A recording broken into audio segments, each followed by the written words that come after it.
नमस्कार दोस्तों, स्वागत है आप सबका मेरे चैनल पर। दोस्तों, इनकम टैक्स का नाम तो आपने सुना ही होगा, या हो सकता है आप आईटीआर भरते भी होंगे, मतलब इनकम टैक्स रिटर्न आप भरते भी होंगे, या आप इनकम टैक्स भी भरते होंगे। मतलब आप में से कुछ लोग होंगे जो इनकम टैक्स रिटर्न भरते होंगे या इनकम टैक्स भी भरते होंगे। इनकम टैक्स रिटर्न भरना और इनकम टैक्स भरना दोनों अलग अलग बातें हैं।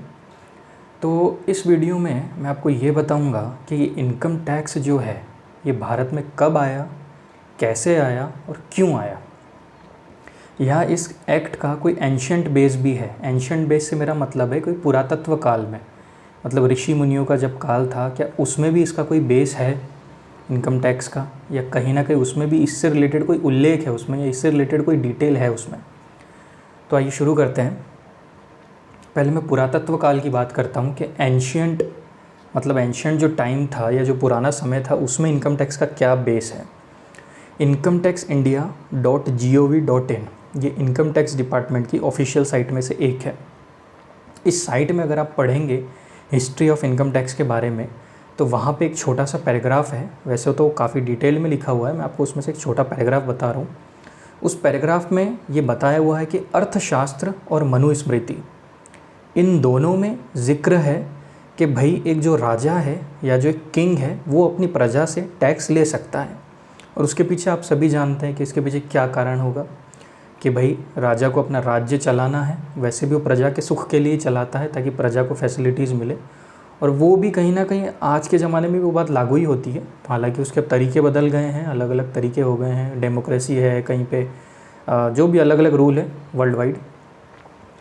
तो मतलब एंशियंट जो स्ट्रक्चर्स है हमारे उसमें भी इसका बेस है। ठीक है, आप चाहे तो आप खुद भी जाके वो इनकम टैक्स इंडिया की जो ऑफिशियल साइट है उसमें आप खुद भी जाके पढ़ सकते हैं इसके बारे में। काफ़ी लंबे में लिखा हुआ है, वो पैराग्राफ आपको ढूंढना पड़ेगा। ठीक है, अब बात करते हैं कि आज का जो मॉडर्न इंडिया है, मतलब उस समय, मतलब आज के तारीख का जो इनकम टैक्स एक्ट है, हालांकि हाल फिलहाल में जो अभी हमारे देश में यूज़ हो रहा है वो इनकम टैक्स एक्ट 1961 है। तो इससे पहले इनकम टैक्स कब आया, क्यों आया, वो आपको बताता हूँ। दोस्तों, सबसे पहला इनकम टैक्स एक्ट भारत में आया 1860 में।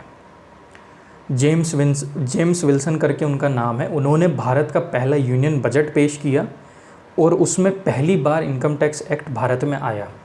अब उसके पीछे क्या कारण था ये सुनिए। मैंने कहा 1860 से थोड़ा 3 साल पहले जाइए, 1857। आपने एक मूवी का नाम सुना होगा या आपने उस शख्स का भी नाम सुना होगा जिनका नाम था मंगल पांडे। तो 1857 में बहुत बड़ी क्रांति हुई थी भारत में, और इस क्रांति की जो शुरुआत हुई थी वो कलकत्ता के, मतलब पश्चिम बंगाल का जो कलकत्ता है वहाँ के बैरकपुर परेड ग्राउंड से। बैरकपुर परेड ग्राउंड में मंगल पांडे, जो खुद एक ब्रिटिश मतलब वो ब्रिटिश को ही सर्व करते थे, एक सिपाही थे वो, उन्होंने कह दिया था कि अब मैं बगावत करूँगा। उसके पीछे कुछ कारण था कि वो कुछ जो नए हथियार आए थे उसमें ऐसा कहा जाता था कि उसमें मतलब गाय और सूअर, मतलब काऊ और पिग, उसका जो ग्रीस था वो उसमें लगाया जाता था। तो वो कहीं ना कहीं मतलब हमारी धार्मिक भावनाओं को ठेस पहुंचाता था, चाहे हिंदू हो या मुस्लिम हो। तो उस वजह से बगावत शुरू हुई। हालांकि वो बगावत जो शुरू हुई वो यूपी के मेरठ से शुरू हुई। ठीक है, पर उसका जो ऐलान किया था वो मंगल पांडे ने कलकत्ता के बैरकपुर परेड ग्राउंड में किया था। ठीक है, उसके बाद वो बगावत मेरठ में शुरू हुई, और मेरठ से लेकर तो वो बगावत काफ़ी हिस्सों में फैली भारत के। तो उसमें ब्रिटिशर्स को भी लड़ना पड़ा, और उसमें मोस्टली हुआ क्या, जो मतलब हमारे जो इंडियंस ही थे, जो ब्रिटिश सिपाही थे, ब्रिटिश सिपाही में, और मतलब जो ब्रिटिश जो सिपाही एक उनकी कैटेगरी थी, उसके बारे में डिटेल में बात नहीं करूँगा। वो उनकी एक रैंक था, बेसिकली कैटेगरी नहीं बोल सकते, एक रैंक था उनके किसी पुलिस में या जो भी हो सकता है XYZ, वो एक रैंक था उनका। तो वो जो सिपाही था, तो उस समय 87% ऑफ इंडियंस ही थे, इवन ब्रिटिश को जो सर्व करते थे वो सिपाही की कैटेगरी में, सिपाही के रैंक में। तो उस वजह से क्या हुआ, जो हमारे जो रिलीजियस सेंटिमेंट्स था, ये जो मैंने आपको काऊ और पिग से रिलेटेड बात बताई, वो हर्ट होने के कारण काफ़ी जगह पे मतलब एक ब्रिटिशर्स के प्रति भावनाओं तो ख़राब थी ही, और उसके और भी बहुत से कारण थे। क्योंकि होता कैसा था, एक और कारण था कि जो सिपाही थे, जो इंडियन सिपाही होता था उसको यूरोपियन सिपाही के कंपैरिजन में कम सैलरी दी जाती थी, भले ही रैंक सेम था। तो ऐसे काफ़ी सारे डिस्क्रिमिनेशन भी थे जो अल्टीमेटली रिवॉल्ट का रूप लिया, और 1857 के रिवॉल्ट में ईस्ट इंडिया कंपनी को काफ़ी सारा नुकसान हुआ। तो ये नुकसान की भरपाई करने के लिए उन्होंने ये सोचा कि अब इंडिया में एक बजट लाया जाएगा, इसके लिए एक बजट लाया जाएगा। तो वो लाने के लिए उसके बाद हालांकि ईस्ट इंडिया कंपनी एबॉलिश हुई और उसके बाद डायरेक्ट ब्रिटिश रूल इंडिया में लागू हुआ, ठीक है। तो उसके बाद जेम्स विल्सन ने 1860 में पहली बार इनकम टैक्स एक्ट पास किया।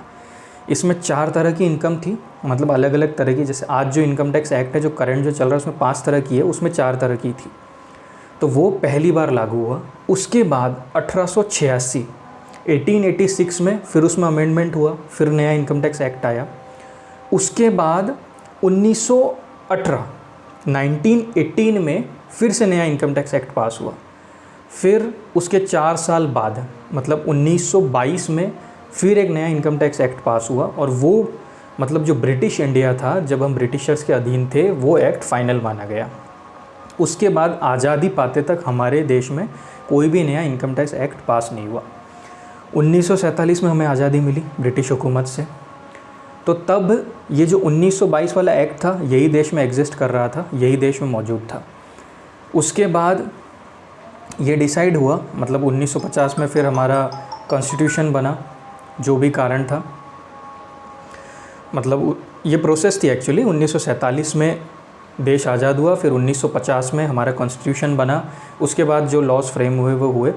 तो 1961 में हमारा इनकम टैक्स एक्ट, जो करंट हमारा इनकम टैक्स एक्ट है, वो एग्जिस्टेंस में आया। तो 1961 में वो करंटली मतलब जो अभी एग्जिस्ट कर रहा है वो 1961 में आया। तो 1961 के बाद अभी तक कोई नया इनकम टैक्स एक्ट नहीं आया है, और ये जो 1961 वाला एक्ट है यही फाइनल है, और फ़िलहाल हमारे देश में यही लागू है। तो अब आपको समझा होगा कि पहले हमारे एंशिएंट स्ट्रक्चर्स में इनकम टैक्स एक्ट के लिए कोई रेफरेंस था, उसके बाद ब्रिटिशर्स के समय हमारे देश में इनकम टैक्स एक्ट कैसे आया, और उसके बाद इंडिपेंडेंट इंडिया में, मतलब जब इंडिया को आज़ादी मिली, उसके बाद हमारे देश में ये इनकम टैक्स एक्ट कब आया और क्यों लागू हुआ, ठीक है। तो हाल फिलहाल में आप जिस इनकम टैक्स को जानते हैं वो इनकम टैक्स एक्ट 1961 है। इसमें 5 प्रकार की इनकम है, एक ब्रीफ में बता देता हूँ। एक होता है कि आप नौकरी करके कमाते हैं, एक कि आपकी सैलरी की कमाई है। दूसरा होता है कि अगर कोई व्यापार करके कमाता है, बिज़नेस की कमाई है। तीसरा एक कैपिटल गेन करके है, जो मोस्टली शेयर मार्केट की कमाई, या आप अपनी कोई घरेलू संपत्ति बेच के वो पैसा कमाते हैं, तो वो कमाई। चौथा है आपका इसमें मतलब अदर सोर्सेस। एक तो है कि रेसिडुअरी हेड है, जिसमें मतलब अगर किसी इनकम को किसी भी हेड में जगह नहीं मिलती तो एक इनकम है इनकम फ्रॉम अदर सोर्सेज। एक इनकम और है जिसका नाम है इनकम फ्रॉम हाउस प्रॉपर्टी। मगर मतलब अगर आप अपने घर को किराए पे देते हैं और उससे जो आपकी कमाई हो रही है वो आपकी income from house property count होती है। उसके बाद इनकम फ्रॉम अदर सोर्स, मैं पहले वो बता दिया आपको। तो इनकम फ्रॉम अदर सोर्स जो है वो रेसिडुअरी हेड है, मतलब ये salary, profit and gains, capital gains और ये आपका हाउस प्रॉपर्टी, इन चारों हेड में जो नहीं आता है वो आता है इनकम फ्रॉम अदर सोर्सेज में। तो करंटली इंडिया में जो इनकम टैक्स सिस्टम है वो 1961 के अकॉर्डिंग काम कर रहा है, और इसमें 5 प्रकार की इनकम है। तो आशा करता हूँ कि इसमें आपको कुछ नया ज़रूर जानने मिला होगा कि इनकम टैक्स एक्ट कब आया, क्यों आया, कैसे आया। अगर आपको ज़रा सी भी जानकारी अच्छी लगी तो मेरे चैनल को सब्सक्राइब ज़रूर कीजिएगा।